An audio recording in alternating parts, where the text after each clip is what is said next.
ರಾಜ್ಯದಲ್ಲಿ ಮುಂಗಾರು ಮಳೆಯ ಕೊರತೆಯಿಂದ ಬರ ಪರಿಸ್ಥಿತಿ ತೀವ್ರಗೊಂಡಿದ್ದು ರೈತರ ಬೆಳೆಗಳು ಒಣಗಿ ಸಂಕಷ್ಟ ಎದುರಿಸುತ್ತಿದ್ದಾರೆ. ಈ ಹಿನ್ನೆಲೆ ತುಮಕೂರು ಜಿಲ್ಲೆಯ ಕೊರಟಗೆರೆ ತಾಲೂಕಿನ ವಿವಿಧ ಗ್ರಾಮಗಳಿಗೆ ಭೇಟಿ ನೀಡಿದ ಬಿಜೆಪಿ ಜಿಲ್ಲಾಧ್ಯಕ್ಷ ಬಿವೈ ವಿಜಯೇಂದ್ರ ಅವರು ರೈತರ ಜಮೀನುಗಳಲ್ಲಿ ಬೆಳೆ ಹಾನಿ ಪರಿಶೀಲಿಸಿ ತಕ್ಷಣವೇ 10,000 ಕೋಟಿ ರೂಪಾಯಿ ಬರ ಪರಿಹಾರ ಬಿಡುಗಡೆ ಮಾಡುವಂತೆ ಸರ್ಕಾರವನ್ನ ಆಗ್ರಹಿಸಿದ್ರು. ಈ ಕುರಿತು ಒಂದು ವರದಿ.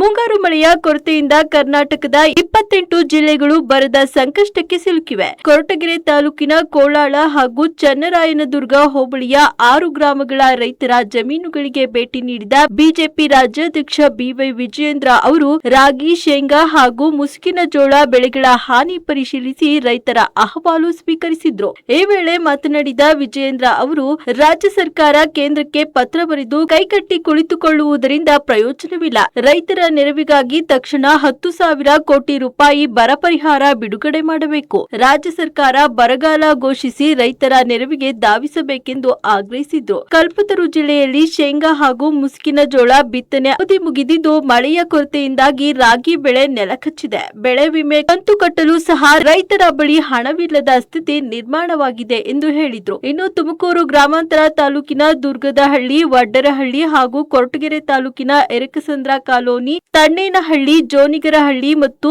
ತೋವಿನಕೆರೆ ಗ್ರಾಮಗಳ ರೈತರ ಜಮೀನುಗಳಿಗೆ ಭೇಟಿ ನೀಡಿ ಬೆಳೆಗಳ ಸ್ಥಿತಿಗತಿ ಪರಿಶೀಲಿಸಿ ರೈತರೊಂದಿಗೆ ಸಮಾಲೋಚನೆ ನಡೆಸಿದ್ರು. ನಾನು 2 ಬಾರಿ ಉಳುಮೆ ಮಾಡಿ 2 ಬಾರಿ ಬಿತ್ತನೆ ಮಾಡಿದ್ದೇನೆ. ಆದರೆ ಮೊಳಕೆಯೇ ಬರದೆ ಪ್ರತಿ ಎಕರೆಗೆ ಸುಮಾರು 40,000 ರೂಪಾಯಿ ನಷ್ಟವಾಗಿದೆ. ಸರ್ಕಾರ ತಕ್ಷಣ ಬರಗಾಲ ಘೋಷಿಸಿ ಪರಿಹಾರ ನೀಡಬೇಕು. ಜಾನುವಾರುಗಳಿಗೆ ಮೇವು ಒದಗಿಸಿ ರೈತರ ಸಾಲ ಮನ್ನಾ ಮಾಡಬೇಕು. ಬಿಜೆಪಿ ನೇತೃತ್ವದ 7 ತಂಡಗಳು ರಾಜ್ಯದ 30 ಜಿಲ್ಲೆಗಳಲ್ಲಿ ಬರ ಅಧ್ಯಯನ ನಡೆಸುತ್ತಿವೆ. ಕಲ್ಪತರು ಜಿಲ್ಲೆಗಳಲ್ಲಿ ಭೀಕರ ಬರ ಪರಿಸ್ಥಿತಿ ನಿರ್ಮಾಣವಾಗಿದೆ. ರಾಜ್ಯ ಸರ್ಕಾರ ಪ್ರತಿಯೊಂದು ವಿಧಾನಸಭಾ ಕ್ಷೇತ್ರಕ್ಕೂ 50 ಲಕ್ಷ ರೂಪಾಯಿ ಬಿಡುಗಡೆ ಮಾಡಿ ಕುಡಿಯುವ ನೀರು ಹಾಗೂ ಜಾನುವಾರು ಮೇವು ವ್ಯವಸ್ಥೆಗೆ ಆದ್ಯತೆ ನೀಡಬೇಕು. ಇದೇ ವೇಳೆ ಇತ್ತೀಚೆಗೆ ಹೃದಯಾಘಾತದಿಂದ ನಿಧನರಾದ ಕೊರಟಗೆರೆ ಬಿಜೆಪಿ ಮಂಡಲ ಉಪಾಧ್ಯಕ್ಷ ಹಾಗೂ ಯಲರಾಂಪುರ ಗ್ರಾಮ ಪಂಚಾಯಿತಿ ಉಪಾಧ್ಯಕ್ಷರಾದ ಉಮೇಶ್ ಚಂದ್ರ ಅವರ ನಿವಾಸಕ್ಕೆ ಭೇಟಿ ನೀಡಿದ ವಿಜಯೇಂದ್ರ ಅವರು ಕುಟುಂಬದ ಸದಸ್ಯರಿಗೆ ಸಾಂತ್ವನ ಹೇಳಿದ್ರು. ಬಳಿಕ ಯಲರಾಂಪುರ ಮಠಕ್ಕೆ ಭೇಟಿ ನೀಡಿ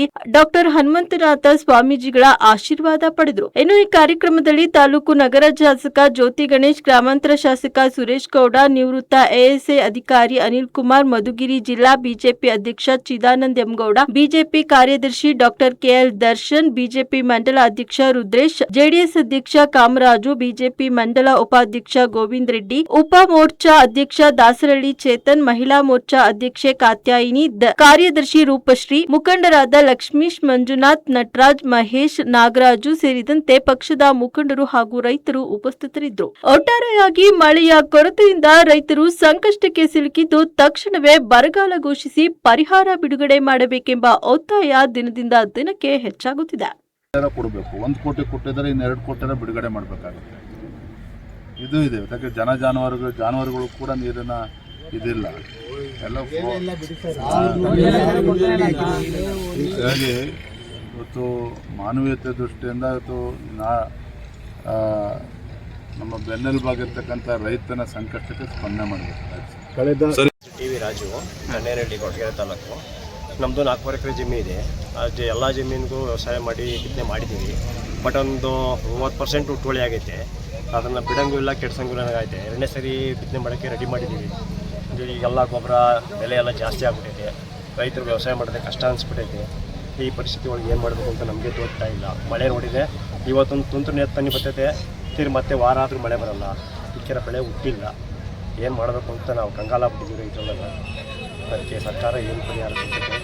ಈ ಇನ್ಸೂರೆನ್ಸ್ ಎಲ್ಲ ಕಟ್ಕೊಂಡಿದ್ದೀವಿ, ಅದನ್ನೆಲ್ಲ ಕೊಟ್ಟು ರೈತರನ್ನ ಉಳಿಸಬೇಕು ಅಂತೇಳಿ ಕೇಳ್ಕೊತೀವಿ. ಪರವಾಗಿಲ್ಲ. ನಿಮ್ದು ಎಷ್ಟು ಎಕರೆ ಜಮೀನು? ನಮ್ಮ 4 ಎಕರೆ ಜಮೀನು ಇದೆ.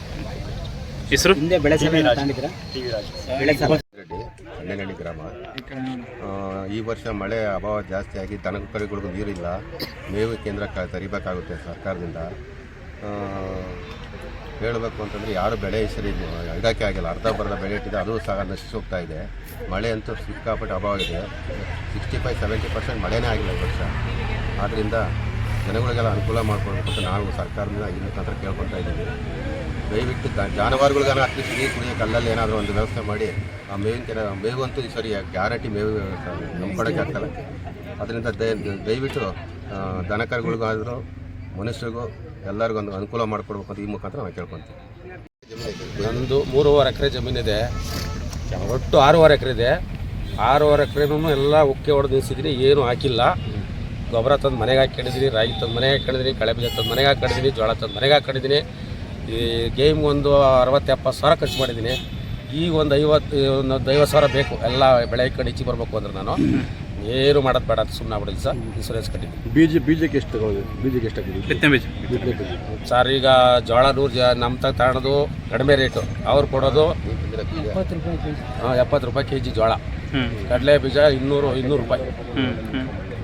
ಅದಕ್ಕೆಲ್ಲ ಎಷ್ಟು ಖರ್ಚಾಗಿದೆ? ಅದಕ್ಕೆಲ್ಲ ಒಂದು 30 ಸಾವಿರ ಖರ್ಚಾಗಿದೆ ಸರ್. ಬಿತ್ತನೆ ಬೀಜ ಗೊಬ್ಬರಕ್ಕೆಲ್ಲ ಮನೆ ತೊಗೊಂಡು ಇಟ್ಟಿದ್ದೀರಾ? ಉಳುಮೆ ಮಾಡಿದ್ದೀವಿ, ಎಲ್ಲ ಉಳುಮೆ ಮಾಡಿಸಿ. ನಿಮ್ಮ ಹೆಸರೇನು? ಗೋವಿಂದರಾಜು, ಯಾವ ಊರು? ಕಣ್ಣೇನಹಳ್ಳಿ ಗ್ರಾಮ. 4 ಎಕರೆ ಜಮೀನಿದೆ ಸರ್. 4 ಎಕರೆಗೆ ಒಂದು 45 ಸಾವಿರ ರೂಪಾಯಿ ಖರ್ಚು ಮಾಡಿ ರಾಗಿ 2 ಸರಿ ಬಿತ್ತನೆ ಮಾಡಿದ್ದೀವಿ ಸರ್. ಆದರೂ ನೋಡಿ ಇಷ್ಟೇ ಇಲ್ಲ. ಮುಸ್ಕಿನೆಲ್ಲ ಶೇಂಗಾ ಹಾಕಿದ್ದೀವಿ ಸರ್. ಬರಗಾಲ ಬಂದಿದೆ, ದನಗಳಿಗೆ ಮೇವಿಲ್ಲ. ಅದಕ್ಕೆ ಇವಾಗ ಸರ್ಕಾರದವರು ಏನು ಸಾಲ ಕೊಟ್ಟಿದ್ದಾರೆ ಎಲ್ಲ ಬ್ಯಾಂಕಲ್ಲಿ, ಅದನ್ನು ಮನ್ನಾ ಮಾಡಬೇಕು ಅಂತ ದಯವಿಟ್ಟು ನಾವೆಲ್ಲರೂ ಕೇಳ್ಕೊತಾ ಇದ್ದೀವಿ ರೈತರ ಪರವಾಗಿ. ಜಾನುವಾರುಗಳಿಗೂ ಮೇವಿಲ್ಲ, ಅದಕ್ಕೆ ಅವಾಗ ಏನಾರು ಮಾಡಿ ವ್ಯವಸ್ಥೆ ಮಾಡಬೇಕು. ನೀರಿಲ್ಲ, ಕುಡಿಯೋಕ್ಕೆ ನೀರಿಲ್ಲ ದನಗಳಿಗೆ. ಇಕ್ಕಿರೋ ಬೆಳೆ ಬೋರ್ಗಳೆಲ್ಲ ಫೇಲ್ ಆಗ್ತಾವೆ.